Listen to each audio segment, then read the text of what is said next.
പറഞ്ഞതല്ലോ ഓർമ്മയുണ്ടല്ലോ. അതൊന്നും വെറുതെ ഒരു മൂഡിലങ്ങ് പറഞ്ഞതല്ല, അറിയാമല്ലോ. ഞാനിപ്പോ വരാട്ടോ, എങ്ങും പോണില്ല.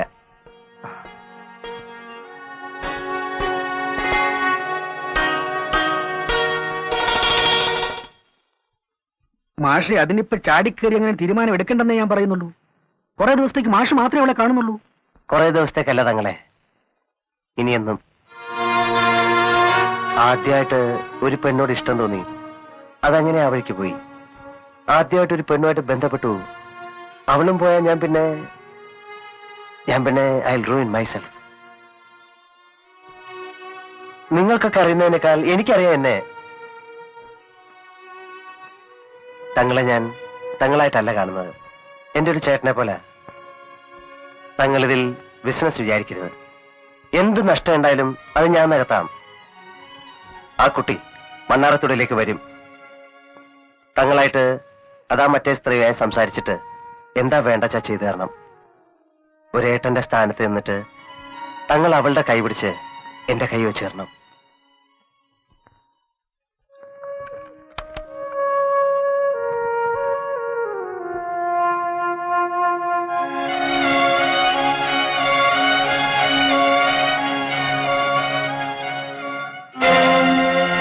എന്താ എന്റെപ്പാ?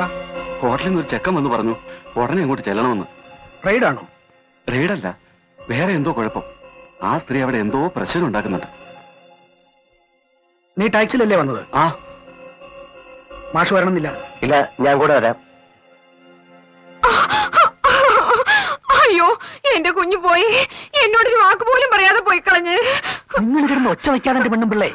അയ്യോ, എന്റെ കുഞ്ഞ് എവിടെ പോയെന്നാ നിങ്ങൾ ഈ പറയുന്നത്? ആർക്കറിയാം. ഞാൻ വന്ന് നോക്കുമ്പോ അവൾ ഇവിടെ ഇല്ല. ഇങ്ങനെ പറയുന്ന സ്വല്പം മുമ്പേ എങ്ങോട്ട് ഇറങ്ങിപ്പോയെന്ന്. ഞാൻ എന്റെ മോളെ ഇന്നലെ കണ്ടതാണേ, പിന്നെ കണ്ടിട്ടില്ലേ. നിങ്ങൾ എന്റെ കുഞ്ഞിനെ കൊണ്ട് തരേണ്ടത്. നിങ്ങൾ എന്നാണ് എന്റെ പെണ്ണിനെ ഏൽപ്പിച്ചത്. ഒച്ച വയ്ക്കരുത്. ഞാൻ ഒച്ച വയ്ക്കും. പോലീസ് വരട്ടെ. എനിക്കറിയണം എന്റെ കുഞ്ഞിനെ എങ്ങോട്ട് മാറ്റിയെന്ന്. മിണ്ടരുതെന്ന് പറഞ്ഞ മിണ്ടരുത്.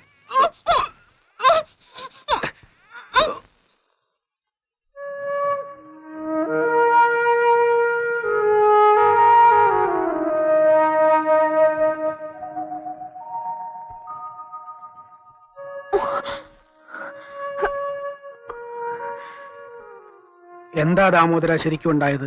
ആ പെണ്ണ് സ്ഥലം വിട്ട് കളഞ്ഞാ തങ്ങളെ. നിങ്ങൾ കണ്ടോ പോണത്? കണ്ടു, അതല്ലേ കൗണ്ടറിന്റെ മുന്നിൽ കൂടെ ഗമയില്. സാറ് പോയി ഒരു അരമണിക്കൂർ കഴിഞ്ഞപ്പോ അവളും പോയി.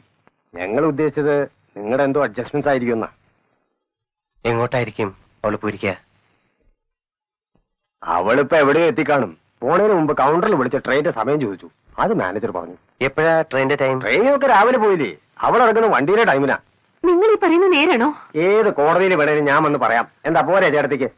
അവൾക്ക് ജീവൻ അപകടം ഒന്നും ഉണ്ടാകാതിരുന്നാൽ മതിയായിരുന്നേ. എന്റെ പിതാവേ. നിങ്ങളിങ്ങ് വാ, പറയട്ടെ. റെയിൽവേ സ്റ്റേഷനിൽ പോയി തപ്പിയാലോ? തപ്പിക്കോ, വിശേഷമൊന്നും ഉണ്ടാവും തോന്നില്ല.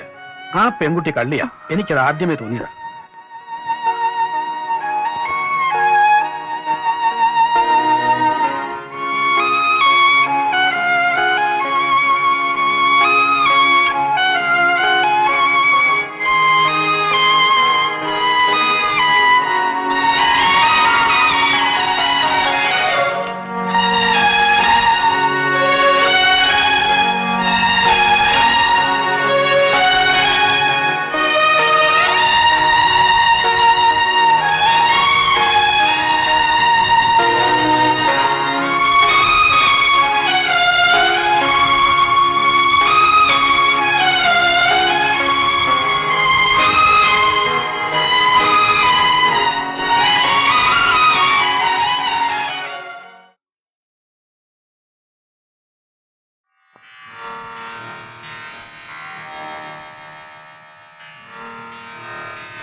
എന്നിട്ട് അവൻ എന്റെ അടുത്ത് ഇങ്ങനൊരു സംഗതി ഉണ്ടായതിനെ പറ്റി ഒരക്ഷരം മിണ്ടണമല്ലോ.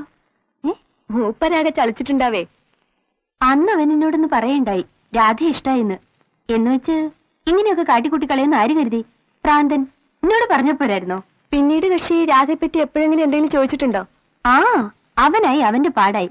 കൃഷിയും തേങ്ങയും വെള്ളം തേവലും കൂലിയും പിശുക്കും ഇടയ്ക്കിടയ്ക്ക് ഓരോ ഗുരുവായി പോക്കും. അവൻ അപ്പോഴാ കഥ മറന്നു കാണും. എന്നാൽ ഇവിടെ ഒരാളുടെ കാര്യം നേരെ മറിച്ചാ. രാധയുടെയോ? ആ, മൂപ്പരെ പറ്റി അവൾ എന്തൊക്കെയോ ധരിച്ചു വെച്ചിരുന്നു. എന്താന്നിപ്പോ അവൾക്ക് തന്നെ അറിയൂ. ഈ സംഭവത്തിന് ശേഷം ഞാനും മാധവേട്ടനും ജയേഷിനെ പറ്റി അവളോട് കുറെ പറഞ്ഞു കൊടുത്തു. ഏതായാലും പെണ്ണിനിപ്പോ ആകെ ഒരു മനസ്താപാ. അങ്ങനെ പറയേണ്ടിയിരുന്നില്ല എന്നൊരു തോന്നല.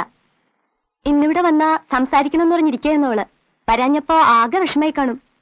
ഇതെന്താ ഞാനിപ്പോ പറയാ? മാലിൻ ചേച്ചി ഒരു കാര്യം ചെയ്യേ, മൂപ്പരോട് വിവരം പറഞ്ഞിട്ട് ജാതകം ഒന്ന് കൊടുത്തേക്ക്. ജാതകം ചേർന്ന ബാക്കി ഞാനേറ്റു. ഭാസ്കരൻ മാമ അക്കാര്യത്തിൽ കടുംപിടുത്തം പിടിക്കും. അറിയാലോ കക്ഷിയെ, അതുകൊണ്ടാ.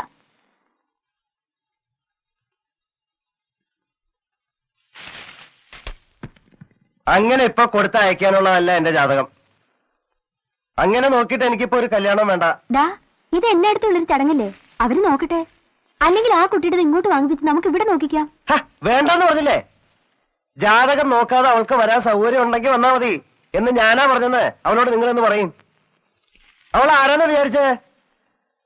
വേണ്ടാത്തൊക്കെ കാണിച്ചു വെച്ചിട്ടു. താനിത് എന്ത് പണിയാൻ ഇഷ്ട കാണിച്ചു കൂട്ടണേ? അന്ന് അവൾക്ക് ഇഷ്ടമല്ലാന്ന് കേട്ട ഉടനെ നാരങ്ങാവെള്ളം കുടിക്കാൻ തുടങ്ങിയത് ഞാനും ഇപ്പോൾ ഉള്ളപ്പോഴാ. അന്നത്തെ വിഷമം ഞാൻ കണ്ടതാ. എന്നിട്ടിപ്പോ അവൾക്ക് ഇഷ്ടമാണെന്നറിയുമ്പോ പിന്നെ ഓരോന്ന് പറഞ്ഞ് ഉടക്കാൻ തുടങ്ങാന്ന് വെച്ചാ തനിക്ക് എന്തിന്റെ കുഴപ്പാ? കുഴപ്പത്തിന്റെ ഒന്നല്ല ഋഷി. ആദ്യമായിട്ട് ഒരു പെണ്ണിനോട് ഇഷ്ടം തോന്നുക, അതവളോട് പറയുക, അവളതിന് യെസ് എന്നോ നോന്നോ തിരിച്ചേരുക, ഇതൊക്കെ എല്ലാവരുടെയും ജീവിതത്തിലുള്ള തന്നെയാ. എനിക്കറിയാഞ്ഞിട്ടല്ല. പക്ഷെ അതൊക്കെ ഒരു 10-20 വയസ്സിന് മുമ്പായിരിക്കണം. എനിക്കതൊക്കെ അന്നത്തെ നഷ്ടങ്ങളാ. ജസ്റ്റിസ് തമ്പുരാന്റെ മകന് തമ്പുരാൻ തീപ്പെടുന്നവരെ ഒന്നിനും സ്വാതന്ത്ര്യം ഇല്ലായിരുന്നല്ലോ. കൂട്ടത്തിൽ ഇതിനുമൊക്കെ. നമ്മക്ക് ഇഷ്ടമുള്ള ഒരു പെൺകുട്ടി നമ്മുടെ മുഖത്ത് നോക്കി എനിക്ക് നിങ്ങളെ ഇഷ്ടമല്ല എന്ന് പറയാന്ന് വെച്ചാ ഇപ്പൊ അവൾ അങ്ങനെ അല്ലാന്ന് പറഞ്ഞു കഴിഞ്ഞില്ലേ? വേണ്ട ഋഷി. ഇപ്പൊ അവൾ എന്റെ മനസ്സിലേ ഇല്ല. വീണ്ടും ഒരിക്കൽ ജാതകത്ത് നോക്കാനും ചേരുന്നില്ലെങ്കിൽ വീണ്ടും ഒരു മനപ്രയാസത്തിനും. എന്തിനാ വീണ്ടും ഒരു സ്വൈരക്കേട്? ഞാനാ ഇപ്പൊ ഇതീ കുടുങ്ങിയത്. അവള് പറയുന്നത് അവൾക്കും ജാതകം നോക്കണ്ടെന്നാ. ആ വിവരം ജയേഷിനോട് പറയുന്ന ജോലി മാധവേട്ടനെ ഏൽപ്പിക്കണമെന്നാ. അപ്പൊ ശരിക്കും കുടുങ്ങിയിരിക്കുന്നത് നീയല്ല, ഞാനാ. ഇതെന്താ ഇവൾക്ക് ഇപ്പൊ ഇങ്ങനൊരു വാശി വരാൻ? പ്രധാന കാരണക്കാരൻ മാധവേട്ടൻ തന്നെയാ. നോക്കണ്ട, മാധവേട്ടൻ തന്നെയാ അയാളെപ്പറ്റി അതും ഇതൊക്കെ പറഞ്ഞു കൊടുത്ത് എന്തോ ആക്കി വെച്ചത്.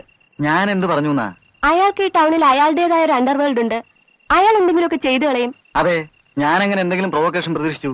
അവളും പ്രൊവക്കേഷൻ ഒന്നും ഇല്ലെന്ന് കണ്ടപ്പോ മുതല് അവള് ജയകൃഷ്ണനെ പറ്റി തിരക്കാൻ തുടങ്ങി.